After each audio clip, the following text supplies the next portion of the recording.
Entonces, este espacio, como nos lo había mencionado Pablo hace unos días, está muy enfocado como también en poderles contar qué hacemos dentro del equipo de data, ¿vale? Y cuando hablo qué hacemos dentro del equipo de data, sobre todo desde la perspectiva de data analítica. Digamos que nosotros tenemos dos unidades de negocio, una muy enfocada en procesos de ingeniería, minería, recomendación y otros procesos más enfocados en el envío de comunicaciones personalizadas, ¿vale? Ahora, frente a lo que tiene que ver con la parte analítica, digamos que nosotros hemos prácticamente dividido la operación en 8 productos, más la última que tiene que ver específicamente con campañas. Dentro de los productos que nosotros manejamos, vamos desde temas muy sencillos como limpieza de base de datos hasta temas mucho más profundos como modelos predictivos. ¿De qué va a depender? Pues definitivamente de la dinámica del negocio, de la madurez que tenga el proyecto con el que estamos trabajando con el cliente y sobre todo pues de las necesidades puntuales. Hay compañías que son muy grandes, que tienen un equipo de analítica muy fuerte, pero que quizás no tienen unas bases muy limpias y nos vamos en ese momento a procesos mucho más de limpieza. Pero en otros casos podemos llegar a desarrollar para clientes donde tienen una carencia total dentro de sus equipos internos de todo este proceso de analítica, pues efectivamente la construcción de modelos más robustos. Entonces, dentro de lo que tiene que ver específicamente con la descripción o profundidad de los productos, voy a arrancar con el proceso de data cleaning. Básicamente, un proceso de data cleaning es un proceso de limpieza y estandarización de la información. ¿Qué quiere decir eso?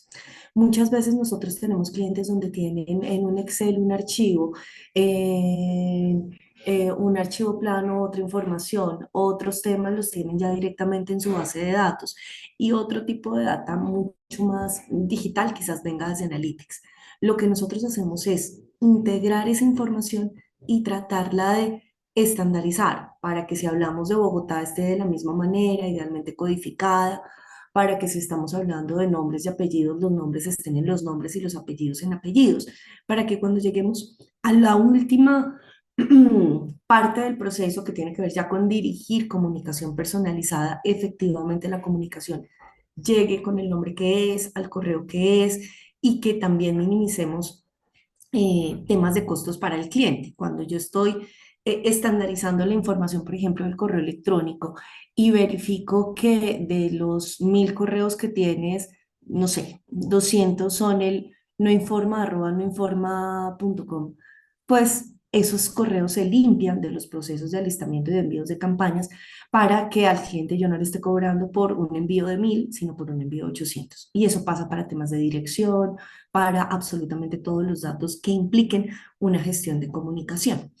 La forma como hacemos esa estandarización y esa limpieza, en algunos casos es automático y en otros casos la normalización es semiautomática, es decir, tiene un proceso de validación al final manual, ¿vale? Campos como el teléfono, como el email o muchas veces como la geografía, el Bogotá, Bogotá o Cundinamarca, Soacha, ¿sí? Son temas que, debido a que tenemos un control estadístico y la información está en base de datos, hay unas reglas claras de un teléfono en el país, qué estructura tiene, no puede tener letras, no puede tener símbolos, tiene cierta longitud. Lo mismo que el correo electrónico, no puede tener tildes, no puede tener ñes, todo lo que tiene que ver con una estructura muy clara pasa a una validación automática, pero temas como nombres, apellidos y dirección sí tienen una validación adicional de manera manual. ¿Por qué? Porque muchas veces el sistema puede decir, este dato es errado, pero dado lo atípico que es el tema de nombres y apellidos en este país, pues muy seguramente hay datos que sí son correctos, pero que el sistema los manda a un proceso como de validación supervisada, ¿vale? Todo este proceso adicional a estandarizar y limpiar también implica el hacer desduplicación de registros, que si en el momento en que yo integro las fuentes resulta que Carlos estaba 3 veces, pues en realidad yo no lo voy a tener 3 veces en la base de datos, lo voy a tener una sola vez y esa vez lo voy a tener con todos los datos, como llamamos nosotros, enriquecidos. Si en una base tenía mail, en otra tenía teléfono y en otra tenía la dirección, pues lo unifico en una sola base de datos donde el registro tiene los 3 campos y yo también puedo determinar la contactabilidad del mismo. Eso es un poco los ejercicios que hacemos a nivel de data cleaning, donde adicionalmente Al final del ejercicio, pues entregamos también unas reglas o unos protocolos ideales de captura de información a partir de lo que, digamos que hayamos podido detectar o encontrar dentro del proceso como temas atípicos que desde la fuente se pueden solucionar para que mañana la calidad de la base y de las fuentes sea mayor, ¿vale? El siguiente aspecto que también estamos en capacidad de desarrollar con el equipo es lo que nosotros llamamos valoración RFM. Básicamente, la valoración RFM implica un modelo que me va a clasificar los clientes en una escala de valor basada en tres variables principales. La R, que viene de recencia, es decir, hace cuánto no te veo, cuánto tiempo ha pasado entre la fecha de hoy y el último día que me compraste. Frecuencia, que tiene que ver con las veces que yo te veo en cierto periodo de tiempo. Entonces es entender si eres un cliente frecuente, si vienes una vez a la semana, si vienes una vez diaria, si simplemente vienes una vez al mes. Y monto, que ya me hablas de una variable mucho más eh, financiera, donde lo que me está diciendo es qué tanto está aportando a nivel de compras a la organización. En este caso, cuando yo miro, ¿hace cuánto que no vienes? ¿Cada cuánto vienes? ¿Y cuánto es lo que finalmente entra a nivel monetario en la compañía?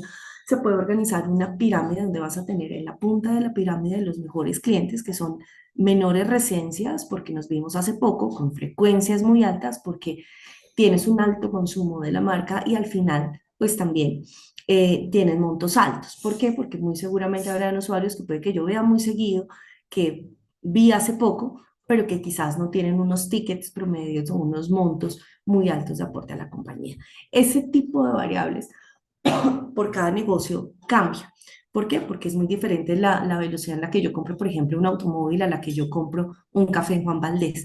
Entonces, estas valoraciones o estos modelos econométricos normalmente se trabajan de acuerdo a esa data ya previamente limpia y trabajada de las compañías a nivel transaccional. Yo no sé si hasta aquí hay alguna duda, alguna pregunta. Sigo contándoles del tema.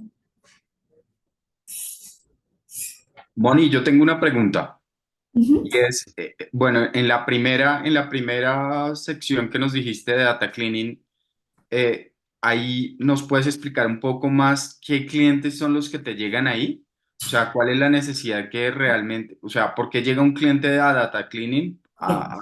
a tu departamento. Y lo otro es, en la segunda parte, que es de valoración, siempre es una valoración sobre facturación, porque yo veo es cuándo te vi, cada cuánto te veo y cuál es el ticket promedio que está teniendo o cuál es la conversión que está teniendo el Ajá, cliente.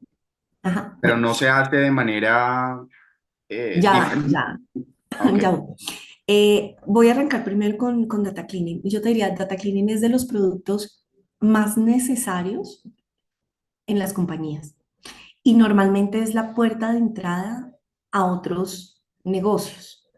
¿Por qué? Porque lo que tiende a suceder es que las compañías dicen, yo tengo mi base de datos, pero no necesariamente la calidad de esa base de datos es la ideal. Y porque muy frecuentemente las compañías tienen lo que les mencionaba a su momento, no una única fuente de datos, sino múltiples fuentes de datos, que eso hace que perfectamente para Navidad, cuando estén sacando su listado de regalos, entonces terminen a veces mandando dos veces el mismo regalo porque resulta que la persona estaba en dos bases de datos, por ponerte un ejemplo. Entonces, la calidad de la base de datos es muy importante porque garantizas primero que la comunicación llega a quien debe llegar, que cuando personalizas una comunicación llega con el nombre que es y que sobre todo minimizas costos asociados a que ya no van a haber devoluciones de correos directos, de correos electrónicos y lo que tú inviertes en un data cleaning tiene un retorno de la inversión mucho más tangible a un corto plazo porque disminuyes una cantidad de costos derivados de una mala calidad de base de datos, ¿sí? Entonces, la mayoría de cuentas con las que nosotros, o de clientes con los que nosotros trabajamos hoy en día en la compañía, han pasado por aquí. O llegaron por aquí o llegaron por creatividad y después llegaron acá, pero casi que siempre es el primer punto de partida para los productos de analítica. Entonces, esto pasa hasta con Mastercard, ¿sí? Que uno Sí. diría, "Uy, el sector financiero tiene unas bases maravillosas, Hasta con ellos nos pasa. ¿Por qué? Porque los usuarios finalmente son muy celosos en cierta data y muchas veces llenan con basura. O definitivamente, pues como todos somos humanos y hay un humano ingresando los datos al sistema, cometió un error y dejó el nombre en el apellido y el apellido en el nombre porque pues lo hizo a la carrera, ¿sí? O no se dio cuenta cuando le estaba ingresando. Entonces, es un producto que normalmente, pues para bases sencillas se puede desarrollar en una semana. Entre más campos y más grande sea la base de datos, pues nos podemos llegar a tomar hasta un mes, ¿sí?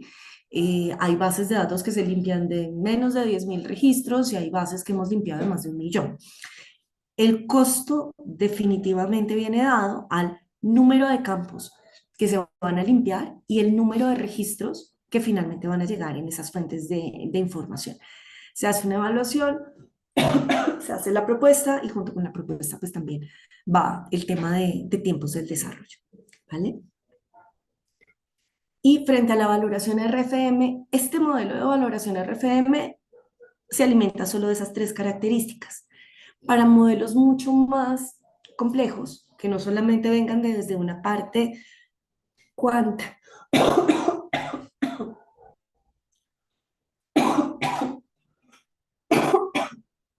perdón, que no solamente vengan de una parte cuantitativa y transaccional, tenemos lo que nosotros llamamos los modelos de segmentación, donde aquí lo que nosotros hacemos es segmentar nuestras bases, no solo desde esos indicadores transaccionales que hablamos hace un ratico, donde en indicadores transaccionales también puedo llegar a incluir para procesos de segmentación cuántas categorías de producto me compras, porque yo puedo tener,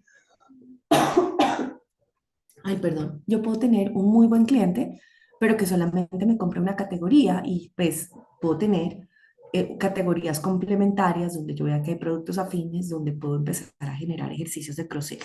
Entonces, en un ejercicio de segmentación yo empiezo a tener más variables, no solo desde una perspectiva transaccional, sino también le puedo combinar indicadores cualitativos. Veo o no ve mis comunicaciones.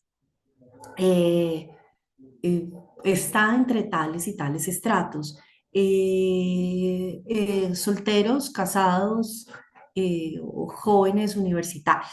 Entonces, cuando yo ya hablo no solamente de una perspectiva de residencia, frecuencia y monto, y empiezo a incluir variables mucho más cualitativas o variables diferentes al neto monto y empiezo a analizar qué pasa con esa transacción, eh, ahí es donde empezamos a hablar ya de modelos de segmentación, ¿vale? Donde ya en estos modelos de segmentación pues yo no solamente digo quién es un cliente de alto y bajo valor, sino que también empiezo a empezar a determinar quién es un cliente fiel y quién es un cliente no tan fiel, quién es un cliente con alta probabilidad de fuga, no solamente por su residencia, frecuencia y monto, sino por otras variables que también forman parte de la relación de un usuario con la marca.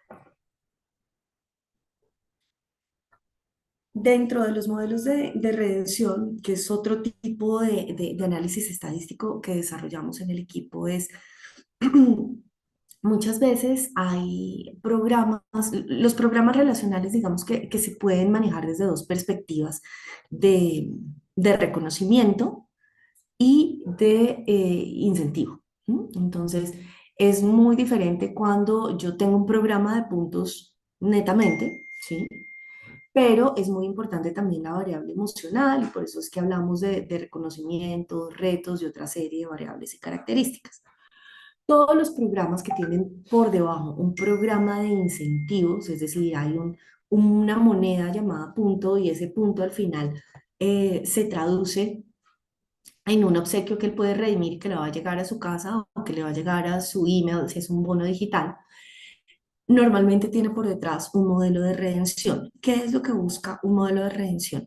Pronosticar, de acuerdo a lo que es el comportamiento del negocio y lo que nosotros esperamos que sean los incrementales del programa que estamos pensando, definiendo y construyendo, cuál va a ser el número de participantes que va a tener, en promedio, cuánto va a acumular en un mes tipo, y si acumula juicioso, cuánto es lo máximo que podría llegar a redimir. Pero pues como no todo el mundo está en la punta de la pirámide que lo redime todo, otros están en la media y otros están en la base, ¿cómo puede comportar ese pasivo de puntos que al final se va a redimir para al final del ejercicio poder determinar un valor del punto. Y con ese valor del punto ya pues es fácil decir, ah, ok, por cada 10.000 pesos vamos a dar un punto.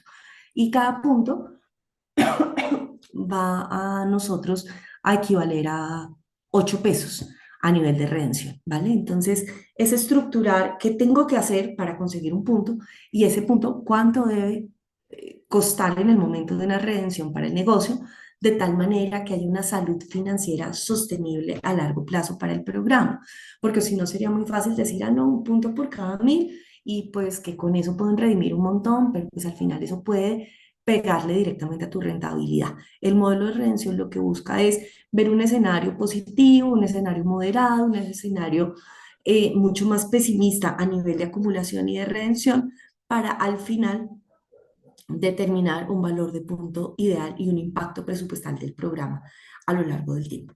¿Vale? ¿Dudas, preguntas? No, Moni, todo claro. Vale. Ciclo de vida es otro tipo de análisis estadístico que también podemos trabajar con nuestros clientes, que básicamente lo que hace es entender que un consumidor no es lineal a una marca de manera eterna, ¿sí?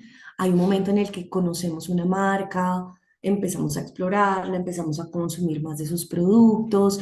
Si me encanta la marca y tengo una muy buena experiencia, entonces tenemos una relación a largo plazo, pero también puede llegar a suceder que o me quedé sin trabajo o cambiaron las condiciones del mercado, subió la inflación, hay nuevos competidores, me mudé y ya no me queda tan cerca el lugar al que normalmente iba a consumir y eso también puede hacer que un buen cliente se empiece a desacelerar, a bajar esas tendencias de consumo.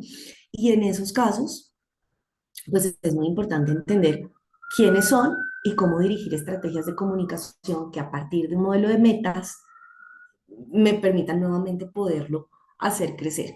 Pero también podemos tener usuarios que vinieron una vez, no volvieron a consumir o que consumen de manera muy esporádica y son aquellos que llamamos con una alta probabilidad de fuga.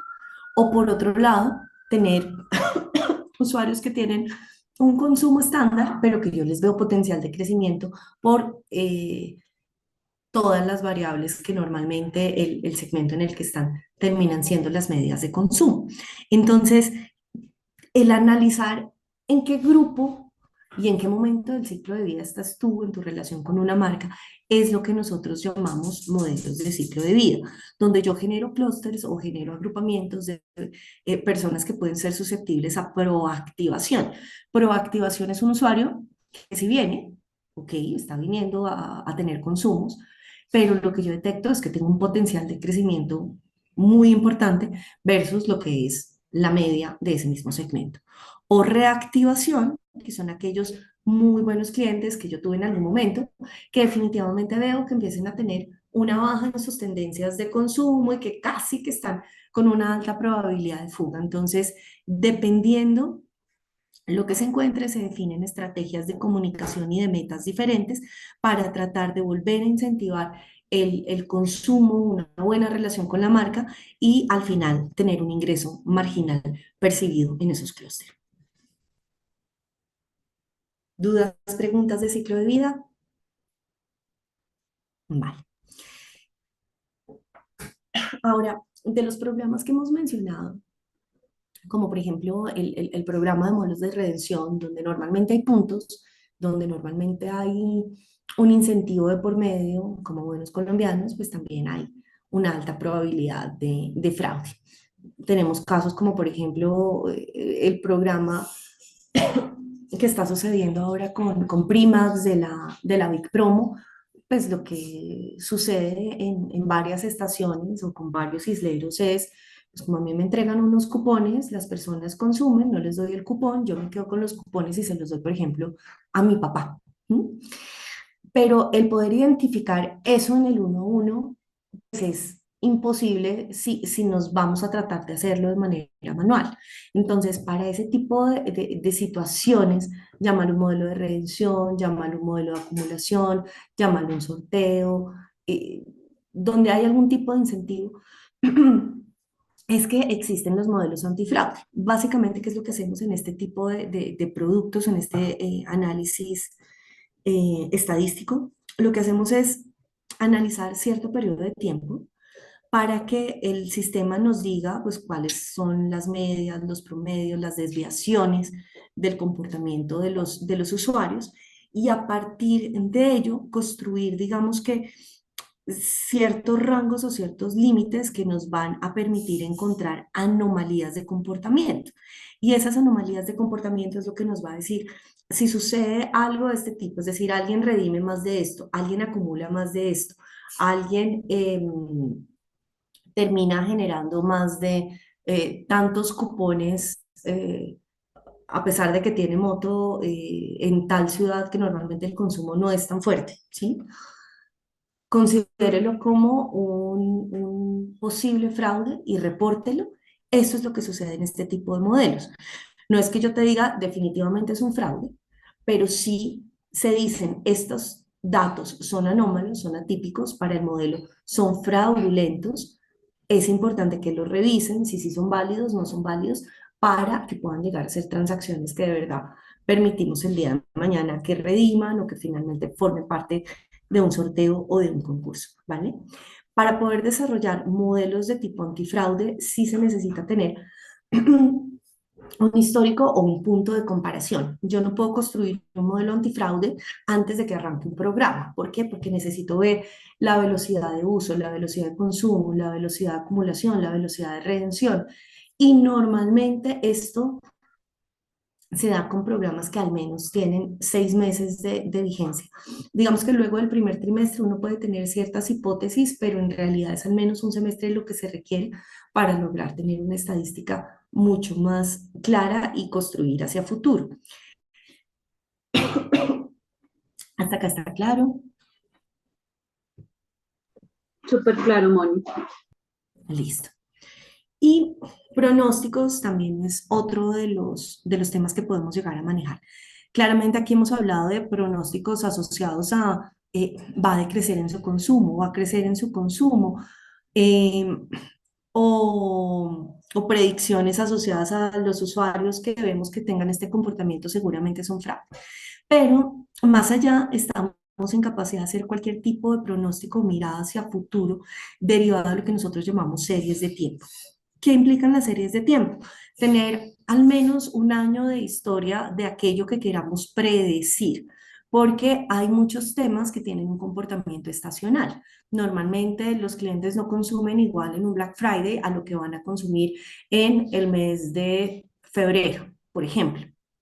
Entonces, cuando nosotros tenemos información transaccional de al menos un año, somos capaces de construir metas personalizadas, KPIs por campañas, a partir de pronósticos que tengamos de ciertos usuarios versus su comportamiento pasado, ¿vale?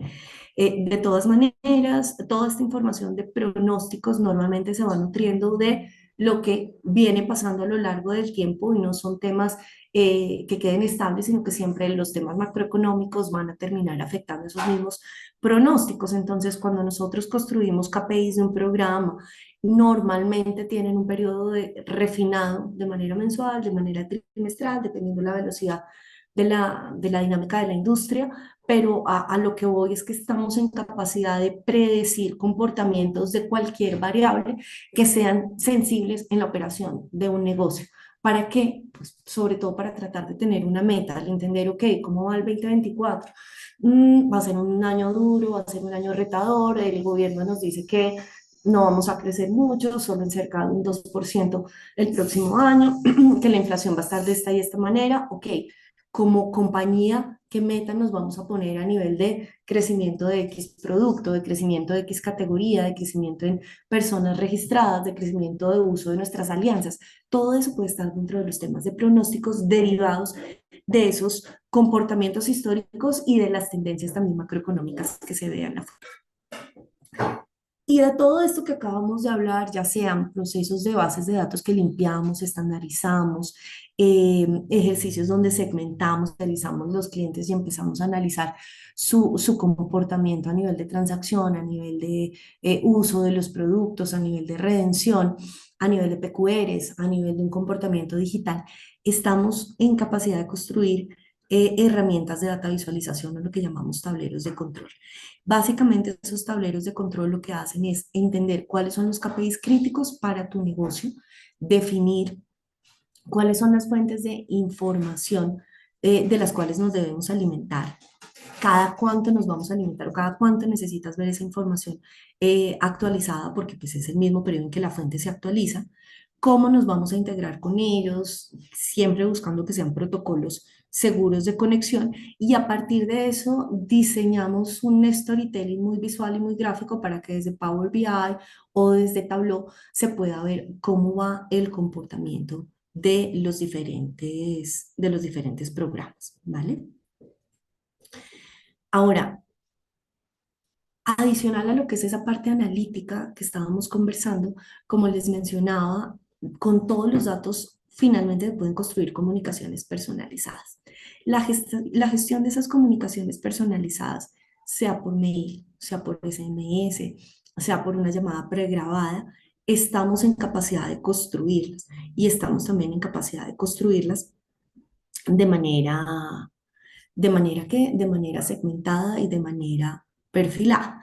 Entonces, lo que nosotros podemos hacer hoy en día es, a partir de las bases de datos que tenemos dentro de la compañía, construir cubos de información o cubos multidimensionales, como lo llamamos, donde lo que hacemos también es entender quiénes son los usuarios, predecir comportamiento, identificar medios afines, y a partir de eso también distribuir la comunicación en los medios que al final sean mucho más afines para ellos, ¿vale? Ahora, de todo esto que mencionamos hace un momento, que esté en un tablero o que esté en una gestión de campañas, al final estamos en capacidad de generar reportes con lo que son las métricas que se definen que son críticas para el negocio o para la operación a lo largo del tiempo. Moni, una preguntita. ¿Qué significa cubo OLAP? O sea, la sigla OLAP. Hoy te la debo. Es Ok. una, sí, te la debo, pero básicamente lo que esto dice es que es un cubo multidimensional, que no solamente te va a hablar de transacciones, también te puede hablar desde una perspectiva geográfica, desde una perspectiva cualitativa.